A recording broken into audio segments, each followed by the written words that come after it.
Wow.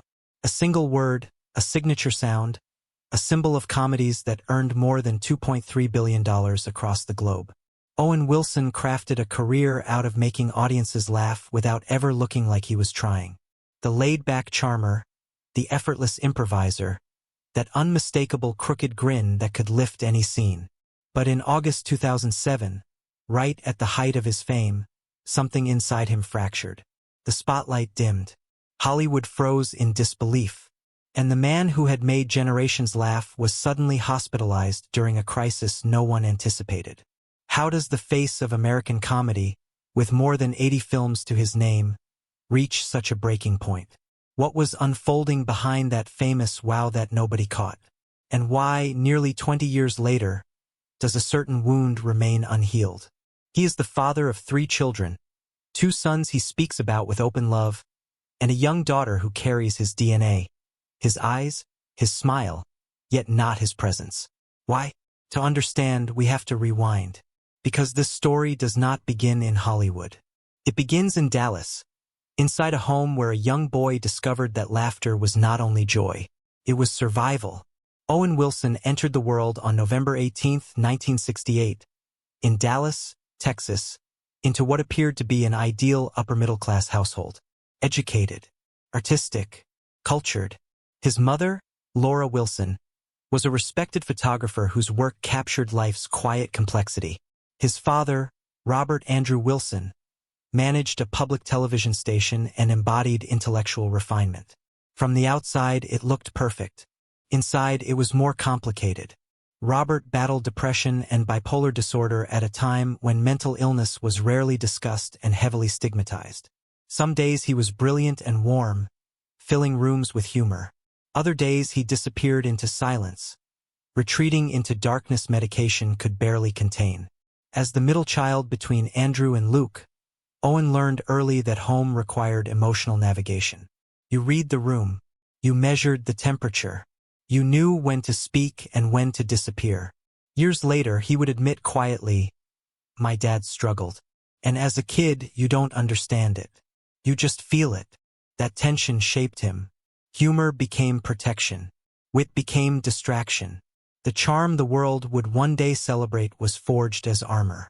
At St. Mark's School of Texas, one of Dallas's most elite institutions, Owen was not the polished student his parents expected. He challenged authority, bent rules, and resisted structure. Eventually, the accumulation of defiance led to expulsion. For his parents, it was humiliation. For Owen, it was both crushing and freeing. They sent him to the New Mexico Military Institute, hoping discipline would correct him. Instead of breaking him, the structure grounded him. Away from social pressure and family shadows, he found focus. He excelled academically. Years later, he reflected that the experience gave him direction when he had none. In 1986, he enrolled at the University of Texas at Austin, majoring in English. But the real turning point was not in a lecture hall. It came through a meeting with a quiet, meticulous film student named Wes Anderson. They were opposites. Wes precise and methodical. Owen loose and instinctive. Together, they clicked. They began writing. Owen riffed dialogue. Wes shaped it into structure. What started casually became creative partnership. Their first project, Bottle Rocket, began as a short film in 1992 before expanding into a feature released in 1996. It failed commercially, but it mattered. It marked the beginning. Refusing to retreat, they followed with Rushmore in 1998. This time, critics paid attention. The film earned an Academy Award nomination for Best Original Screenplay, placing Owen among serious creative voices in Hollywood. Then came a pivot. In 2000, he starred opposite Jackie Chan in Shanghai Noon. The movie was a success, grossing nearly $100 million worldwide. Suddenly, he was no longer just an indie writer. He was a leading man. In 2001, he appeared in Zoolander with Ben Stiller, stealing scenes with effortless absurdity. That same year, The Royal Tenenbaums brought critical acclaim and another Oscar nomination for screenwriting. Then came the explosion. Wedding Crashers in 2005, alongside Vince Vaughn, grossed nearly $300 million. Fame intensified. In 2006, Cars introduced him to a new generation as Lightning McQueen. The film earned over $462 million and built a merchandising empire. His voice became instantly recognizable. That same year, Night at the Museum crossed $574 million globally. From the outside, he was unstoppable. Inside, he was unraveling. Relationships faltered.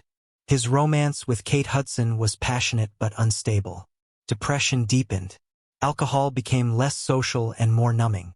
He later admitted he felt like he was performing even off-set. In August 2007, it collapsed. He was hospitalized following a personal crisis. The details remained private, but the impact was seismic. The comedian who made others laugh could no longer mask his pain. Recovery meant therapy. Real confrontation with inherited mental illness and lifelong defense mechanisms. His brothers, Andrew and Luke Wilson, stood beside him. His mother remained steady. He returned cautiously to work.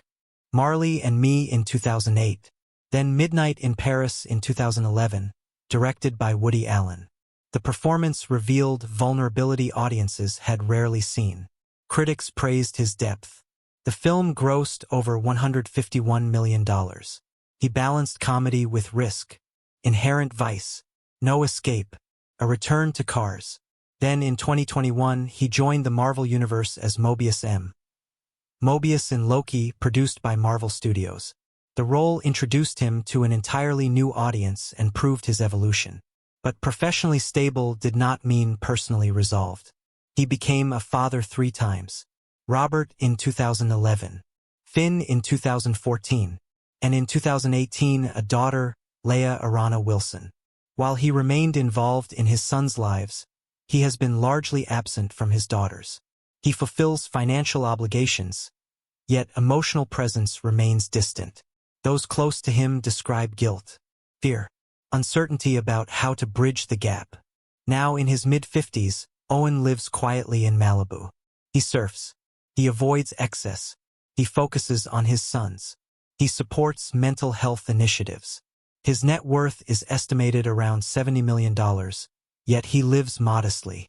He once said what matters most is waking up and not hating the man in the mirror. Most days he manages. Some days remain harder. His legacy is not perfection.